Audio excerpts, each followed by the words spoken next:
இன்றைக்கு உங்க பக்கத்து வீட்டுல இருந்து உங்களை துன்பப்படுத்துகிற அந்த அவிசுவாசிய கர்த்தர் உங்களுக்கு மேலான நல்ல ஒரு விசுவாசியா மாற்றி விடுவார். அவருடைய திட்டத்துக்கு வெளியே ஒருத்தருமே கிடையாது. அவர்களுக்கான வாழ்நாள் முடிகிற வரைக்கும் தேவ திட்டத்துக்குள்ளதான் அவங்க இருக்கிறாங்க. ஆண்டவராக இயேசு கிறிஸ்து வருகிற வரைக்கும் அவர்கள் தேவ திட்டத்துக்குள்ளதான் இருக்கிறாங்க.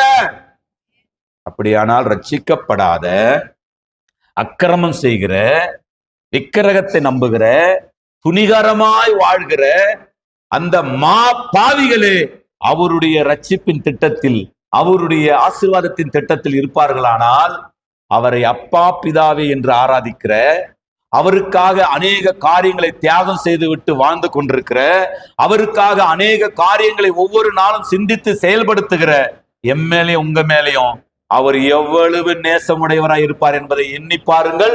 அதை எண்ணி பார்க்கிறவர்கள் அப்படியே கரங்களை உயர்த்தி பரலோகத்துக்கு நேராக ஒரு அல்லேலூயா சொல்லிடுங்க.